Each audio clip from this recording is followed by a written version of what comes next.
Leos, welcome to your weekly Sidereal Astrology forecast. This is going to be for February 22nd through the 28th of 2016. I'm Athen, and this is for Sidereal Astrology, very different from mainstream astrology. If you are new to the channel, be sure to click the link for more information. All right, Leo, so this week we have a full moon in your sign right off the bat on Monday, which is quite nice. So you have that illumination. It's actually a culmination point for you from over the past 6 months. So at that time, 6 months ago, you may have started a lot of new things. Maybe there's been a lot of new insights or goals that you started. And so if that's the case, it could be a culmination. But at the very least, you guys have this awareness right now about your goals in life, just who you are and what you want. This is all what the first house symbolizes. And that's been an area that's been expanding for you already with Jupiter retrograde. Well, he was direct and then retrograde here in your first house. And you've got this north node shifting into your sign now for the next 2 years. So there's a lot of this forward moving direction about you and, the things that are important to you and really taking that more active role and self-willed role in your life, right? So it's great to at least reflect on this during Monday and to maybe assert yourself, maybe get some physical exercise, pursue your goals, reflect, do the status check, this halfway point in terms of how have your goals been unfolding. Because usually with the full moon, some aspects of them may have manifested, but some didn't. So it's good to do that sort of status check. And then for the remainder of the next 6 months, until you have that new moon in your sign again, that's going to be, at that point, the finishing up of a lot of these things that you have been working on this year since the past 6. So that's a very exciting time, and I think it's great for all types of Leo things: self-expression, creativity, entertainment, having fun, really accessing that playful side of life. Now, this full moon is going to be opposite Neptune, which makes it very spiritual, okay? And this is specifically involving your relationships, and this is that balancing point of all full moons, where there's, of course, the self, there's your self-interests and these kinds of things. There's also relationships. There's also other people. But they're really not different. They're one and the same. The things that are actually really good for you are actually really good for your relationships, and vice versa. So there's been this very empathic, very spiritual energy that's already been unfolding with your relationships. You may have been noticing that over the past, what's it, like 7 years, with this more spiritual connotation to your relationships. And it's everything's just kind of leading you where you need to be and directing you in that sense. But at the same time, there's been a lot of compassion. There's been a lot of empathy and sensitivity that you've had with your relationship. So it's great to access that, and balance that with whatever you might be oriented towards this week. And that can be very spiritually illuminating, in fact, especially over the weekend. Once the sun goes over Neptune, your ruler, it's going to be a very spiritual weekend.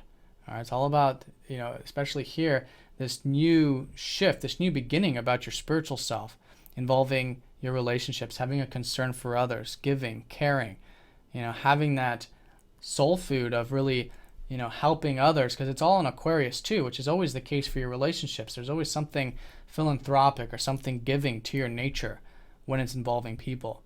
So maybe reflecting on that, but I think the energies are going to be quite high. Okay, but some of you might find meditation and more practical aspects to this to be quite grounding, which is great. But at the same time, with this part of the lunar cycle, it's great to implement it. It's great to actually embody these kinds of spiritual energies. So that's going to be the week, very spiritual week, and I think especially for you Leos. You can see here in the transit graph, we do have some other aspects going on. Another important one, in fact, Jupiter opposing up to Chiron. So we're all going through this healing in terms of what's possible in life, and this is specifically, again, relating to what's possible for you, all right, in your life journey, the life path for the first house stuff. So you've been learning a lot about yourself, your identity, how you do assert yourself, your goals and whatnot with Jupiter here. So now, with this transit back over, and by the way, this has been going on since early November with this healing. Now this is opportunity to really learn more about yourself, to go within. Jupiter retrograde is all about inner reflection, especially in the first house. And do, again, a sort of status check, if you will. And just be willing to learn more about yourself.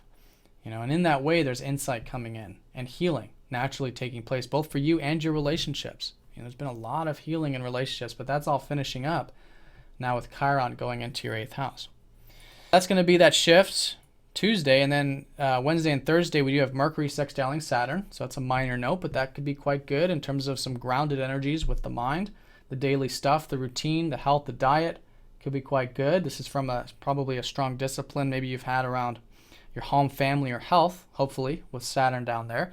Could be good and constructive maybe with groups, friends, and maybe even your finances could be productive this week.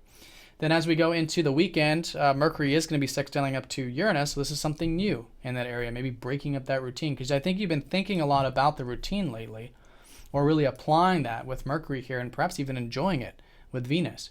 So now maybe just trying something new, something different, with Uranus. Could be quite nice on Friday. And that could be specifically something that's meaningful to you. Uranus in the 8th house is really helping you access your intuition about change in life and how great change can be and how freeing change can be, right? So that's something that's going for you and very much supporting you here on Friday.